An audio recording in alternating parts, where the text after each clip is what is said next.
Have you ever had it happen to you where all of your habits were going great and you were completely consistent with everything until suddenly the motivation ran out and everything came crashing down to absolute zero? Well, 2025 was going great for me until suddenly it wasn't. Over the course of just a month or two, all of my consistency was destroyed. I'd tell you how low my score was on the habit tracker, but for most of the time I was so undisciplined that I wouldn't even print out a new habit tracker for each week. It was like somebody had just pressed a reset button and I was back to zero. But after being in that pathetic state for way too long, I decided enough was enough and that I was gonna design a system that would get me from zero to absolute consistency in just 10 days. So, this is the story of how I did just that and how you can do the exact same to become the most consistent you've ever been in your life.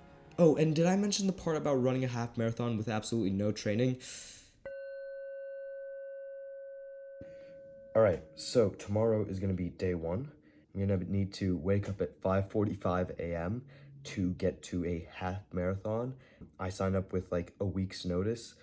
Uh, so it's going to be an experience. It's going to be a challenge. That's why I signed up for it because I'm a little bit crazy in that way. So, yeah. All right, day one has started. I've taken my cold shower. I've gotten ready. We're going to go run the marathon. And yeah, it's going to be good. Well, we're gonna get into how that goes, but first you might be asking, alright, cool, you've designed this system, but what do I have to do? What are the rules? Well, it's actually very simple, and I can describe it to you in just 4 steps. First, narrow down to specifically the key, most important habits. Find the 20% of actions that, if done consistently, will get you 80% of the results. You wanna have a bit over 5 maybe, but definitely under 10. We're gonna try to keep the total habit count low so that we can give all of our attention to achieving 100% consistency with the few habits that we do have. Second of all, make it easy, because here's a key idea. This habit tracker is not about what you should do, it's about what you must do. So you can think of what we're doing as establishing a sort of baseline or a minimum. So by that logic, these habits should be easy enough that you can complete them on the worst possible day. So include the fact that external events are gonna come in, they're gonna be unpredictable, they're gonna take up time, and even on that day, you should be so confident that you can still get 100% of those habits done that you could bet real money on it. That's the goal. Third, now that you've got your habits, you need to design a habit tracker for yourself. Now, this can be a physical tracker or a digital tracker. Really, it's up to what you prefer. But I found that when you're first starting out, a physical tracker is much harder to ignore, and having that on your desk where you're likely to see it makes it a lot more likely to remind you to actually do these habits. That being said, I use both a physical and digital tracker simultaneously, and I can get into why that is, but I'll spare you the time. Basically, just find one of them, do what you like, and get a habit tracker going. The fourth and final step is accountability. So basically, at the end of each day, no matter what happens, whether you get 0% or 100% of your habits done, it doesn't matter. You're sending a picture of that to your friend, and they're gonna keep you accountable. And if you wanna make this more interesting and more effective, put some money on the line. Remember how I said you should be so confident in these habits that you could bet money you'd get 100%? Well, how about you do? Just say that if you miss a single habit on a single day, you owe them $5. And you owe them $5 for each day that you miss a habit. So suddenly there's a much bigger incentive to actually get those habits done. If $5 isn't a big enough incentive for you, you can go to 10, 15, technically you could go on forever. If you put $1 million on the line, I'm sure you'd be highly motivated to get those habits done no matter what. But trust me, this works really well. Now you might be saying, what if I have no friends on self-improvement who will actually keep me accountable with these habits? And I've seen that this is actually a really big concern for a lot of people. And the easiest and fastest way to fix that is to join the free school community we have, where you can just post your habit tracker every day, and the guys on there who are all like you trying to become consistent with their habits will keep you accountable. And you'll even get personalized feedback from me. It's gonna be the first link in the description, so just join right now. But with those 4 steps out of the way, you're ready to begin.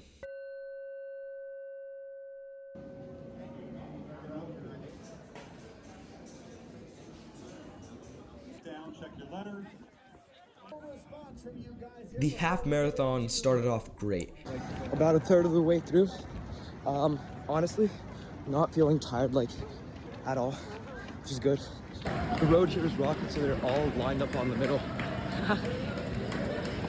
Like the right side of my foot's sole is hurting. Hope that doesn't become a problem later. It'll be fine. All right, my foot is really bad. I'm like halfway through. Every step feels like the flesh on my foot is like being ripped in half. It's not good. I don't like it. But eventually the pain started to go away and become at least bearable, so I could finish out the half marathon. I'm done. I'm about to die. I can't stand up straight. Overall, it was an amazing experience. I pushed my limits, I got a new achievement, and I felt really good about myself. So if anybody's thinking about running a half marathon, or even if it's not that specifically, just going out and trying out something new and challenging, go ahead. I highly recommend it. Your future self is totally gonna thank you. But with that all out of the way, it was time to lock in on the habits. Day 1 was 100%. Day 2 was also 100%. Yeah, things are going great. I'm really happy with how the system is working out so far. I'm feeling the best I've felt in a very long time. And I have a lot of reasons to be very unhappy and stressed right now. But I'm feeling great. And that might be the habits, that might be the indirect effects of just living a healthier lifestyle. I think it really does make a big difference. Yeah, it's all good. Day 3, 100%. Day 4, 100%. I was consistently getting 100 on all of my habits every single day. Now, around this point, as I was sending pictures of my habit tracker for accountability to my friend every day, he was like, "What is this thing? Explain to me the rules of this challenge. I want to join." And this came to me as a complete surprise because I hadn't considered that other people might actually want to join in on this challenge. And I was really excited, so I told him, all right, here are the rules, you can join in too. And after that, I made a post in the community inviting everyone to join the challenge as well. And once again, I was shocked by the eagerness of people to join, posting their own habit trackers, showing what they have done. So fueled by all this energy from my community and my friends, I continued on getting 100 on day 4, day 5, and 100 on day 6. And around this point, I decided to do a quick sort of midway check-in with myself. All right, so at this point, I'm about 5-6 days into the challenge, basically halfway through, and you know what? Things are going really well. And I was thinking to myself, all right, I'm doing so well. I've got these core habits and I'm just sticking to them. I'm locked in and I'm rebuilding this baseline that I had. But why are these other people struggling so much? Although everything was going great for me, my friend was starting to struggle with all of the external obligations that he had to do.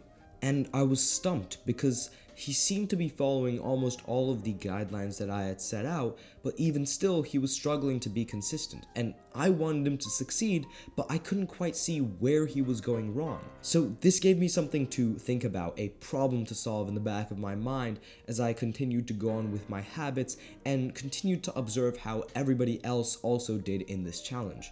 Day 7 was another 100, day 8 was another 100, and so was day 9. I was only about a week into this whole program, but already I was starting to see massive differences in my life. I was starting to sleep on time, and I just generally started performing so much better throughout my day, and all of these things made me feel incredibly happy. It's hard to describe, but there's a certain level of happiness and satisfaction that you get from knowing you've done all of the right things and seeing those small actions add up to noticeable improvements in your day-to-day life. So I closed it out with day 10, finally, 100 as well.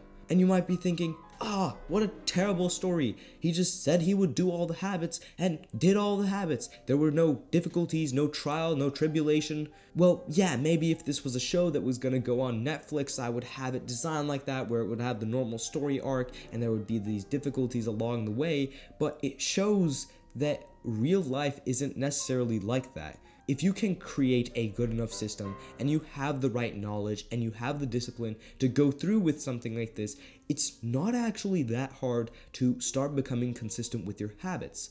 But then there's also a second caveat to this whole story. 10 days is not a lot of time, and I'd go as far as to say it's not even a sufficient time span to use the word consistent in. Because 10 days is still a short enough time span for you to have been relying on a motivation high, and who knows, maybe on the 11th day the motivation will die down and you'll just crash right back because this was a 10-day challenge. And honestly, I hate the word challenge. It's just because, YouTube finds it appealing and stuff. But the point is, this is not a 10-day challenge. This is a continuous thing. And if you think that after these 10 days, I threw that habit tracker out and said, aha, I've done it, I'm good at habits again, and I'd never have to do any of this ever again. No, this is a daily thing. This is what every single day will look like for me from now likely until the day I die, or at least until I find a better way to do it. If you're wondering, as of the time I'm recording this video, I've already started phase 2 of this, where I added in a bit more complexity and a few more habits, and in my current state, 7 days into that, I have also been at 100% consistency. The point here is not to start really high and then try to maintain that high, but then your motivation crashes and you crash. No, that's not it. It's to start slow and gradual with 100% consistency and slowly improve from there, going up and up in a stable way while maintaining that consistency. And if you want to know how to create good habit systems for yourself, well, I actually have a full step-by-step guide on that in my free community. So if you want to instantly build the perfect habit system for yourself, just go join right now. It's completely free and it's going to completely change your consistency. So there's no reason not to do it. But that idea also leads us to the answer to something that had stumped me before. So what separated the people who got 100 on their habits and the ones who struggled? Well, it was their mindset around the habits. And before you lose interest and say, what the heck does that even mean? Well, let me explain. Some people see the habit tracker, and this is most people by the way, as the list of things you should do. Some people view the habit tracker as the list of things they must do. It's only a one-word difference, but it's the key thing that divides the people who get 100 and the ones who don't. For the people who must do those habits are like brushing your teeth or doing these other daily necessary activities that just must be done no matter what the scenario, no matter whether they're motivated or not. It's just a necessary action, and not doing it is not even something that can go through your mind as a possibility. For people who see habit trackers as the list of things they should do, it's like, oh, that habit should be done and it would be good if I did, but I don't really need to do it. One last thing to fully illustrate the difference between these two types of people is getting a 95% on their habit tracker. The should people will look at a 95% consistency and say, that's pretty good, 95%, I'm happy with that, that's great.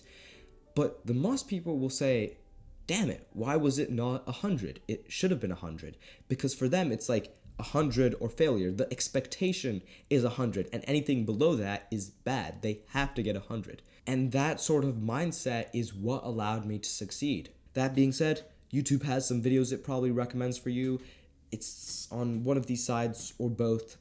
But that's all I have for you. Bye-bye.